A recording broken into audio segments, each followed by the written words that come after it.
Olá, está começando o FloripaCast, o podcast da Câmara Municipal de Florianópolis. Eu sou a Camila e hoje eu vou comandar a conversa aqui com vocês. E o nosso convidado é o vereador Catume, Roberto Catume. Vereador, muito obrigada pela sua presença, é uma honra tê-lo aqui com a gente. A honra é toda minha, né? Coisa boa. Poder estar aqui nesse programa inovador e poder aí bater um papo descontraído, falar um pouquinho da gente e interagir, que é sempre bom. Vereador, a gente estava conversando anteriormente, antes de começar a gravar aqui, a gente estava tendo uma conversa, né, nos bastidores, e você já tem uma relação com a política praticamente há quase 30 e poucos anos, né? A gente estava conversando, você começou aqui na Câmara Municipal como assessor lá em 89, e hoje, em 2023, já está no seu quarto mandato, né, como vereador. Eu queria que você falasse um pouquinho de como que foi esse processo.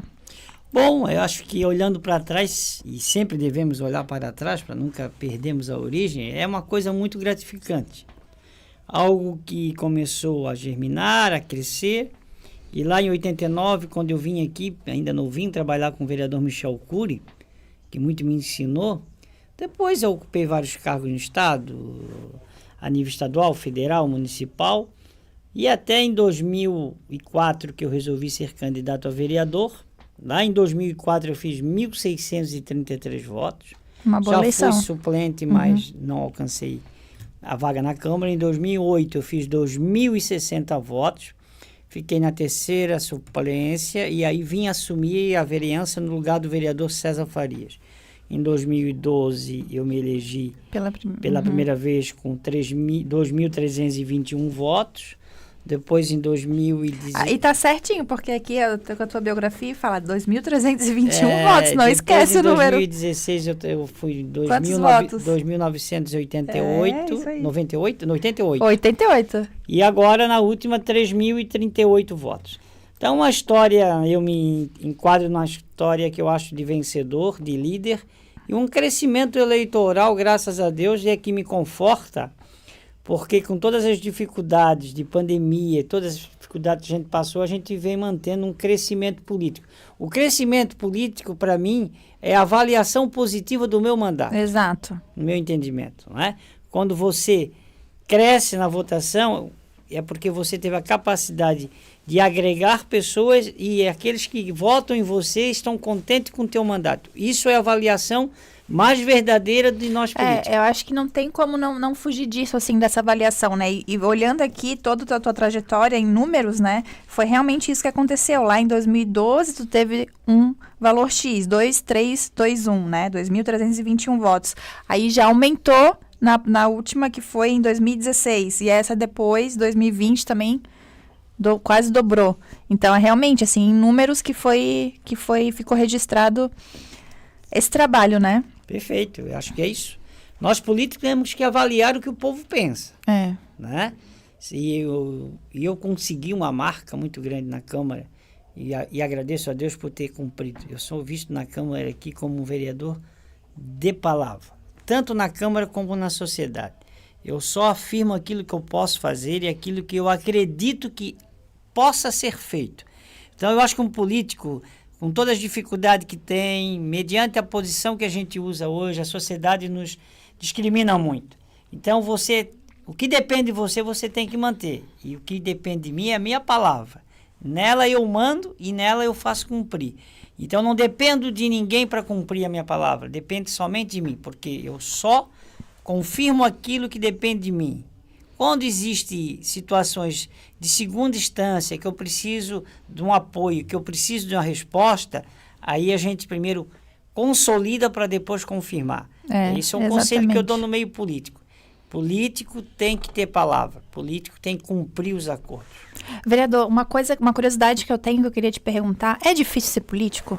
Porque assim, né, as pessoas olham pro político e falam, tem muita mamata, tem verba para isso, verba para paletó, verba para ir não sei onde, mas assim, as pessoas meio que excluem também a função do político, né, e o quanto que o político, ele também tem uma carga atrás dele, né, tipo de responsabilidade e também de muita cobrança, né? Perfeito. Há muito mito de político e de vereador. Eu nunca tive vale, paletó, gasolina, isso nunca existiu. Né? Então são mitos e que, infelizmente, muitas pessoas deixam se iludir e acreditam. E torna-se verdade na imagem dessas pessoas. Eu chego na Câmara de 8, 9 horas da manhã, todos os dias. Eu atendo muitas pessoas, eu trabalho muito. Eu tenho a minha vereança não só como representante do povo.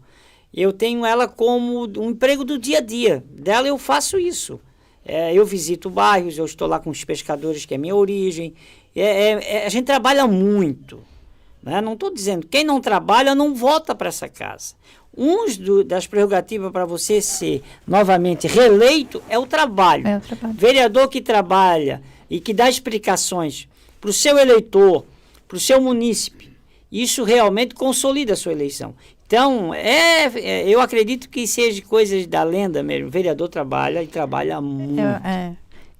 Fica muito aquela lenda, né? Então, um dos objetivos aqui também do nosso podcast é tirar esse vão que existe entre o público, né, o eleitorado, ou a população em geral, com os parlamentares, né, porque eles olham as pessoas, geralmente eles nem sabem o que está acontecendo aqui dentro da Câmara, como que é votado um projeto, como que acontece uma sessão ordinária. Então, assim, e também para olhar que o vereador, o parlamentar que está por trás, tem uma pessoa por trás dela, né. E falando de pessoa por trás, vereador, você falou que você está muito envolvido ali com a pesca na sua última fala ali explicando, e você tem uma história muito rica, né? A gente estava falando aqui anteriormente, seu avô, vindo do Japão, foi um dos percursores, na verdade, o percursor da pesca de cerco aqui em Florianópolis. Eu queria que você falasse um pouco sobre isso e como que você se sente fazendo parte dessa história. Bom, na verdade, não só de Florianópolis, né? Meus avós vieram na Segunda Guerra Mundial, vieram para o Rio, e lá em Ilha Grande eles consolidaram sua residência. Lá eles implantaram a rede cerco, que é uma rede parada, que tem um caminho, que tem uma boca, e que ali é digamos, uma rede que foi criada no Japão, com realmente muito bem pensada. Quando o peixe adentra dela, ele não consegue sair mais, ele não consegue achar a boca da saída pelo que ele entrou. Aqui em Florianópolis havia um senhor que tinha já pescas, mas não dessa, e ouviu falar que essa tecnologia não, né? Que esse modo de pesca, de cerco, estava dando muito resultado no Rio. Lá em Ilha Grande. Isso em 1950, o pessoal na década só de 50, Então ele foi lá, conversou com o meu avô, trouxe o meu avô para conhecer Florianópolis, para conhecer propriamente dito a armação do Pântano do Sul. E o meu avô, chegando ali, viu que a Ilha das Companhas, que lá no Matadeiro havia um costão com mar realmente apropriado para a apreensão, a caça dessa pesca, né? E aí ele voltou para o Rio, trouxe as famílias, né? Meu pai ficou no Rio ainda. Meu pai veio depois de 3 ou 4 anos para cá, ficou comandando lá a rede cerco, né? Depois ele veio para cá e conheceu minha mãe, e aí se casou. O seu pai não era tão criança aí nessa época? Meu pai é de 46. Meu pai casou com 18 anos. Então meu pai veio para cá com 14, 15 anos. Eu acredito isso. Né? Para entender também a responsabilidade que eles tinham com pouca idade, né? A minha mãe casou com 14 anos. Tu vê? Né? A minha mãe conta que quando ela casou com 14 anos, ela ainda chupava bico embaixo da cama. Meu Deus! E deixa eu te falar, e como é que é essa mistura de japonês com manezinho? Eu acho que é gratificante, né? É uma coisa assim... Eu tenho dos dois tudo, eu acredito, né? Eu tenho o olhar, a cara meia feia do japonês, mas a responsabilidade dessa cultura e dessa origem que realmente o japonês, ele tenta... São pessoas muito sérias com a palavra que tu falou ali, né? Perfeitamente. E dos Duarte, dos manezinhos aqui, aquela agilidade, rapidez, eu sou muito inquieto, eu sou uma pessoa que eu não consigo ficar muito tempo parado, eu não consigo... um nato geminiano, né? Do dia 15/6, então, nato. Sou muito agitado, né? E tenho, assim, o que um manezinho tem. O que é meu não é meu. Eu me considero uma pessoa de um coração imenso. Toda a minha família tem essa bondade de sempre querer ajudar o próximo. Isso, sem dúvida nenhuma, é uma característica forte da nossa gente, dos nossos manezinhos aqui de Florianópolis. Que história linda essa sua, com seu avô, tá? Essa história é muito linda. Quando a professora veio aqui no nosso último programa e ela contou, né? Falou como que isso tinha acontecido, ela contou detalhadamente, né? Parecia que a gente estava lá dentro da história. Eu achei, nossa, que coisa linda. Quando ele vir aqui, eu vou ter que perguntar isso. Vereador, você arranha um pouquinho de japonês? Não. Nada? Não fala nada? Na verdade, eu até arranhava algumas coisas. Como a gente tem um linguajar diferenciado em nossos estados, né? Nós temos a gente tem o falar rápido do manezinho, que é diferente do paulista, do carioca. Do carioca. E os avós, eles vieram de uma região que não era o japonês predominante a língua. Era um matuto, era um japonês mais arranhado também, né? A gente sabe, né? O Ohayou, konnichiwa, arigato, enfim, algumas coisas que a gente falava, né? Mas realmente eu nunca me dediquei muito à língua japonesa. E comida japonesa, tu gosta? Ah, sim. Um sushizinho? Tu cozinha eu sou sushi? mais do sashimi. Eu também adoro. Eu sou mais do polvo. Entendeu? A gente japonês gosta muito de gohan. Gohan é arroz. Né? Então, por isso que há o sushi, se vocês verem, a comida japonesa é com muito arroz. Né? E eu agora, como diabético, estou fugindo do arroz. Pois é. E é uma dificuldade muito grande, mas a gente gosta muito de gohan, com certeza. A tua assessora mandou aqui algumas curiosidades, né? Eu perguntei para ela, ele canta. Não sei o que. Não, Camila, ele é diabético. Eu não consigo, eu sempre digo assim, talvez uma das frustrações que eu tenho é não ter o dom de cantar. Eu sou desafinado, não sei, não consigo cantar. Eu canto arrastado dos outros. Aí eu vou atrás, né?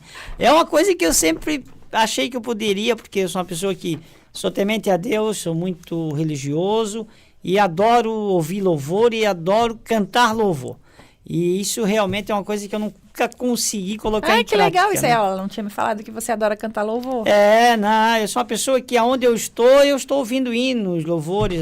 Aquela pessoa que acorda no domingo e já bota um louvor para tocar. Eu saio de casa, eu já boto na estação que eu gosto de ouvir, que eu acredito que melhora muito o dia da gente. Ao invés de discutir, de ouvir outras músicas que não te alimentam espiritualmente, eu prefiro estar com a minha alma primeiro satisfeita e aí me dá a tranquilidade de enfrentar essas barreiras que não são poucas. Não são poucas. E, vereador, nesses seus longos mandatos, né, que você já vem lá desde 2010, né, até o momento de 2023, você já foi por 3 anos presidente dessa casa. Como que foi isso, assim? A gente estava conversando anteriormente que você tem muito essa coisa da liderança.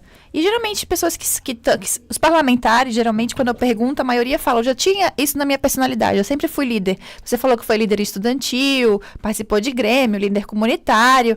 Então, assim, você sempre teve nessa personalidade essa liderança. E como que foi, já sendo vereador, né, nessa casa e depois presidente? Bom, a presidência realmente é pelo que tu faz e pelo que teus companheiros aqui analisam a tua capacidade, né? Ser presidente do Poder Legislativo, além de ser uma grande honra, é de uma responsabilidade tremenda. Você trabalha num orçamento com a média de 80 milhões de reais, que muitas prefeituras no estado de Santa Catarina não têm. Então, você tem a responsabilidade de gerir isso, administrar isso. Você tem funcionários, você tem muitas famílias que dependem dessa boa gestão. E você precisa, então, ter essa capacidade de poder gerenciar o Poder Legislativo, diferenciar a sua política do dia a dia. Você, como presidente, você tem, primeiro, cuidar deste poder, zelar pelo esse poder. Depois você vai colocando... Por isso que tem aí uma lenda que quem é presidente às vezes não se reelege. Tem essa lenda? Teve uma época, mas é por quê? Porque se você se dedicar realmente à presidência, ela te consome um tempo tão grande que você às vezes se afasta das pessoas. Você não consegue visitar o seu amigo que você visitava, você não consegue estar em todos os lugares que um vereador que não obtém este cargo consegue. Porque você tem a sua agenda já amarrada com as ações institucionais. Faz um pouco de sentido também, né? Porque é muito solicitado o presidente de uma casa legislativa, né? Perfeitamente, por isso que eu falo, né? É uma responsabilidade muito grande, imagino. Mas é uma coisa muito gratificante. Eu aprendi muito, foram 3 anos de presidência, eu aprendi muito com essa casa. Eu amo essa casa, eu amo esse poder, eu sempre falo, né? Como também sei interagir com o executivo, também sempre fui secretário, fui superintendente, esporte, enfim, eu já tive muitos cargos no executivo. Também consigo me dar bem no executivo. Também sou pessoa de executar. Entre o executivo e o legislativo, qual você se sente... Claro, você consegue se dar bem nos dois ali, é camaleão nos dois. Mas que você se sente mais, isso aqui sou eu mesmo. Bom, eu acredito o seguinte, pela forma de querer resultado, o executivo é bem melhor. Nós pedimos e o executivo executa. Então, para quem gosta de executar, sem dúvida nenhuma, o executivo é o lugar ideal e mais certo para a gente ficar. Mas precisa de pessoas que consigam enxergar e também, por isso que eu sempre falo, o vereador Katume é vereador de base. Claro que eu sou vereador de base, por ser de origem humilde, por tratar com pessoas humildes que nos solicitam soluções. Soluções para o seu saneamento, solução para a sua pavimentação, sua drenagem na rua, enfim, solução para o seu posto de saúde, solução para a sua vaga na creche, solução na educação, enfim, nós, como vereadores de uma concentração de pessoas mais humildes, nós temos que entregar resultados. O vereador, falando sobre um vereador de origem mais humilde, você vem de uma vila de pescadores, né? Ali a Armação do Pântano do Sul, ela tem essa origem de vila de pescadores. E você não tem uma origem política, né? Você, tipo, a não ser seu avô, que tem toda essa história e tal. E, assim, você olha para trás na sua trajetória e você vê esse mérito todo seu, assim, porque, querendo ou não, tipo, você não tem um nome político na cidade, que geralmente acontece muito isso, né? A gente não é de origem política, o primeiro político da origem sou eu, em Florianópolis. Eu tive uma vida muito, assim, difícil. Nós passamos muita dificuldade. Em 1983, quando eu me formei na Escola Básica Presidente Castelo Branco, hoje Dilma Lúcia dos Santos, meu pai me chamou e disse assim, Katume, o pai só vai conseguir, talvez, te dar a passagem de ônibus março e abril, por causa da rede do cerco, como eu te falei, no verão ela trabalha melhor. No inverno, naquela época, a armação tinha pesca da tainha de praia, os cercos são retirados. E aí ficava de maio a agosto, a julho, sem essa pesca. E eu tive que trabalhar de auxiliar de padeiro. Eu estudava em 1984 no Instituto Estadual de Educação.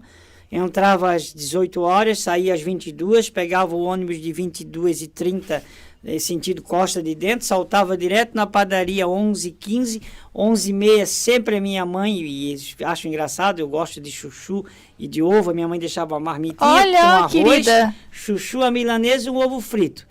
Todos os dias. Tu comia a mesma coisa todo dia? Todos os dias. Esquentava no forno e 7 horas da manhã, quando saía da padaria, levava 10 pãezinhos para casa, que era o pão do café da manhã. Chegava em casa, tomava um banho, dormia, acordava 3 horas da tarde, que a mãe acordava, tomava um banho, tomava café e ia trabalhar. Nessa época eu pesava 48 quilos. Meu Deus, Katume. Então, tudo isso foi... Mas foi gratificante. Mas é enriquecedor também, né? É porque você valoriza tudo que você ganhou. Você valoriza e você sabe o que você passou. Isso nos faz a não praticar erro com as pessoas, a valorizar mais as pessoas e dar valor à sua vida. Por isso que eu sempre falo, eu nunca tive nada fácil. A minha vida sempre foi com muita dificuldade.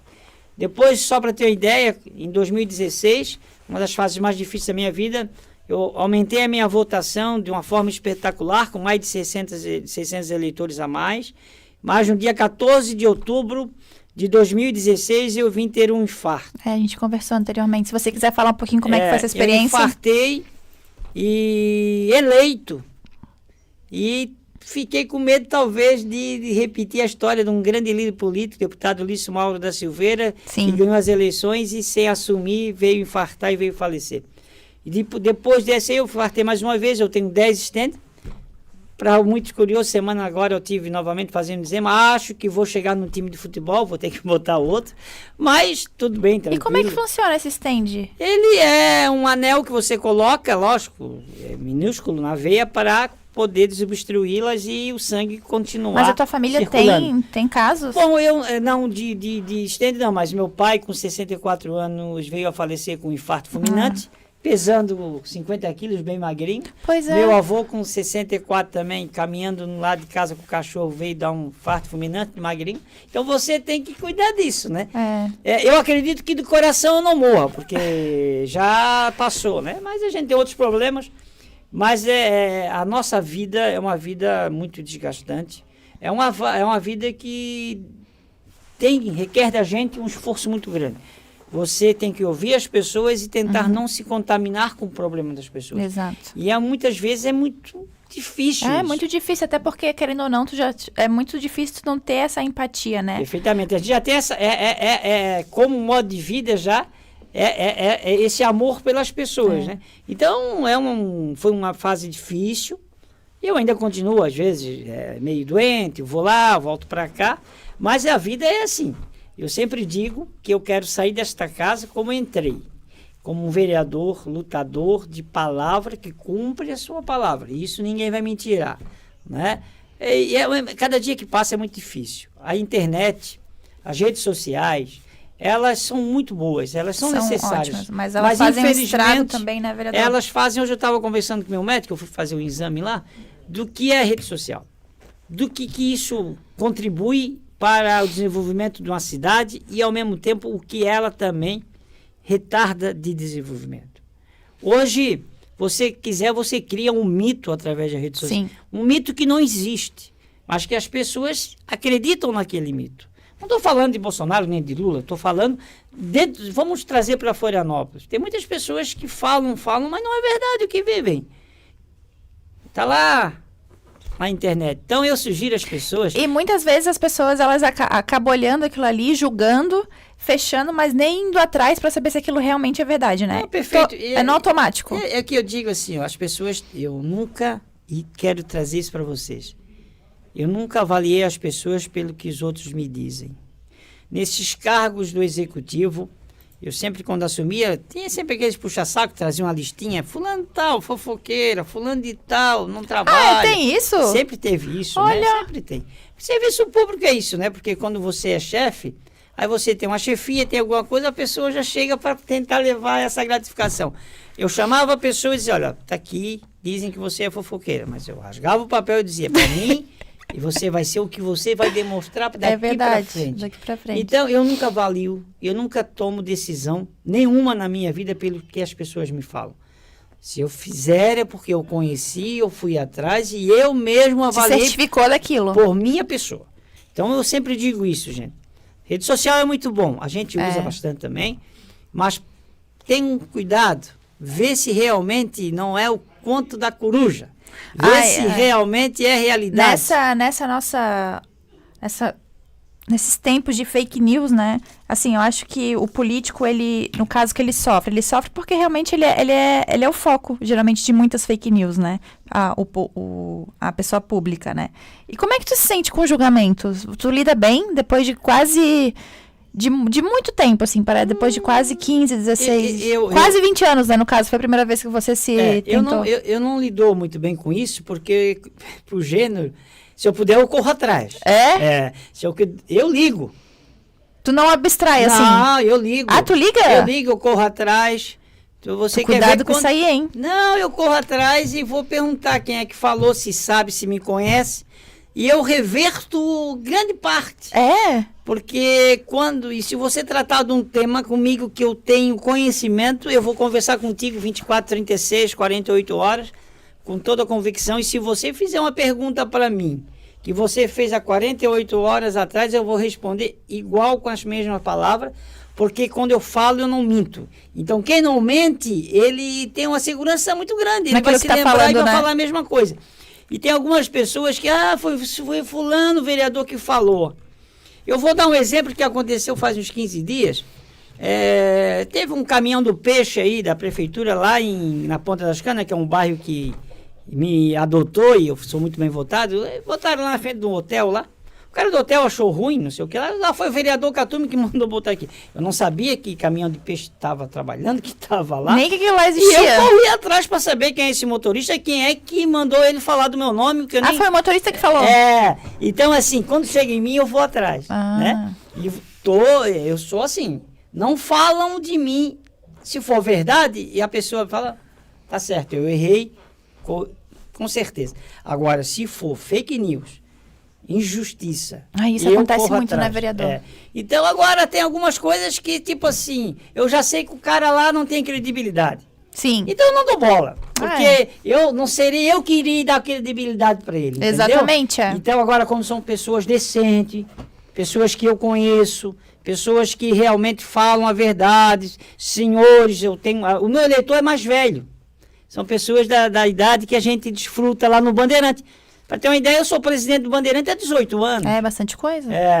Eu acho que vou sair final do ano. Mas a minha amizade é a velha guarda.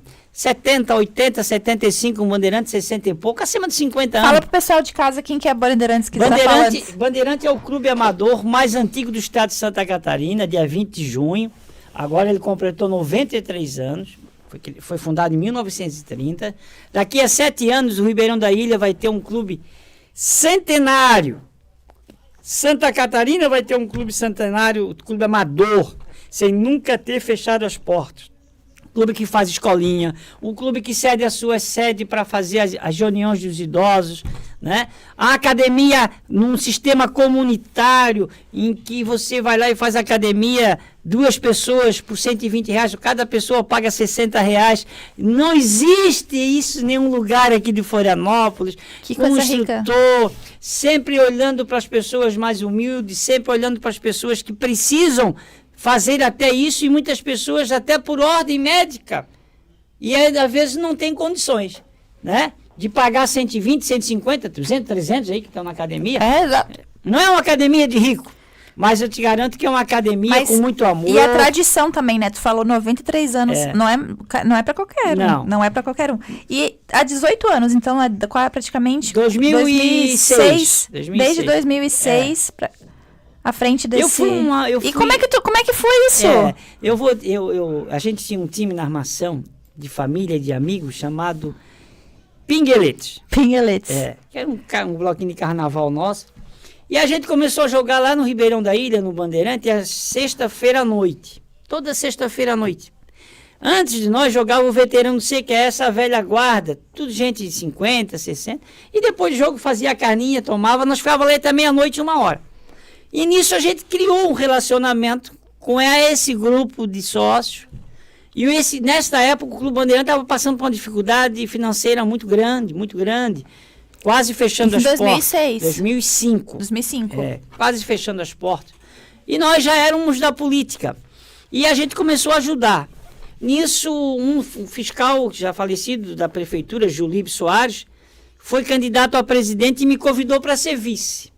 E daí que vem também aquela coisa, né? Que tu tem essa personalidade de liderança, a galera já puxa ali, vem aí pra cá. E eu fui vice dele, a gente ganhou, e depois ele ficou só um mandato, ele já veio a falecer, eu fui candidato e até hoje venho me reelegendo pelo Bandeirante.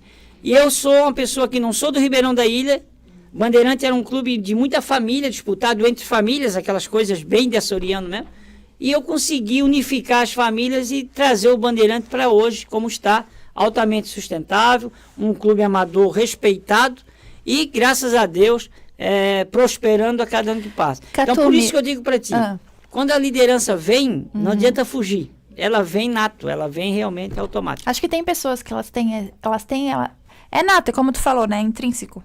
Tem pessoas que realmente nasceram para liderar e tem pessoas que nasceram para ser lideradas. Isso. E que se sentem confortáveis sendo lideradas e outras liderando. E o que o Bandeirante significa? Tá acabando já o nosso tempo. O que o Bandeirante... Isso que eu falei para ti que não ia aguentar 30 minutos, mas o papo tá muito bom, né? Bom, eu te falei, ele falou, mas eu fiquei quietinha. Eu falei, todo mundo que vem gosta. Vereador, o que o Bandeirante significa para você? Poxa vida, eu tenho muito... Eu falei isso na terça-feira passada, que a gente sempre tem que fazer um evento, um coquetel. O Bandeirante me deu, primeiro, fez eu ser conhecido no Ribeirão, mas ele me deu umas 20, 25 famílias fantásticas que convivem comigo todo dia. O Bandeirante me trouxe novas amizades sinceras e verdadeiras. E um clube que merece o meu respeito, merece toda a minha admiração. E tudo aquilo que eu fiz foi de coração. Então, realmente, para mim, é um clube que eu amo, né? Como eu amo meu Figueirense. Clube esse que a gente também contribui, tenta sempre estar do lado deles. Porque faz parte da vida do manezinho, faz parte da vida do cidadão. O futebol está embutido na gente. Tá. Então, tanto mulheres, hoje as mulheres já estão mais envolvidas no futebol do que antigamente, porque antigamente existia uma barreira. E hoje não. Hoje eu acredito que é 50% de mulheres, 50% de homens. O estádio hoje é realmente formidável, porque antigamente você não via mulher no Era bem estádio, muito né? difícil. Muito difícil. Hoje você vai, está do lado de uma mulher, se bobear já está do lado de outra mulher, e vai casar de namorados, jovens levam as namoradas. É uma coisa fantástica. O futebol, ele une muito as pessoas, né? Perfeitamente. Por uma paixão em comum, e isso é muito... Quando tem essas coisas, não adianta. Então eu me sinto realizado, sinto uma pessoa muito realizada, muito feliz. Eu agradeço a Deus todos os dias por tudo que Ele fez por mim. Se eu estou de pé, é graças a Ele. Ele é que me guia, Ele é que me dá saúde. Eu sempre falo, ninguém vai tirar a vida do vereador Cartume. Porque quem deu a vida foi Deus. E quem vai tirar a vida é Deus. É Ele, é verdade. Então só Ele vai permitir. Tudo é permissão dEle. Enquanto eu confio nele, eu estou na mão dEle. Né? Então eu digo assim, ó, a gente passou por momentos muito difíceis, mas tudo vem para edificar a gente. Vereador, a gente está chegando ao fim do nosso programa, mas espero que você queira voltar aqui para a gente conversar mais meia horinha. Depois a gente vai falar das tuas cozinhas, que você cozinha, gosta de um vinho, gosta de uma dobradinha. Quando que você vai fazer uma dobradinha lá no gabinete me chamar? Que eu adoro. Agora já está o momento, né? Já começou a esfriar. Esse é o momento do mocotó, da dobradinha, da feijoada. Tudo que a minha médica agora retirou. Mas eu me conforto e fico feliz em fazer para os meus amigos. Eu fico olhando, né, com água na boca, mas mas com certeza esse é o melhor momento, né? Que realmente essas comidas entram bem. Né? Entram bem. Para esquentar o pé, para esquentar a orelha. Né? Vereador, muito obrigado novamente. Beijo. O Floripacast vai ficando por aqui.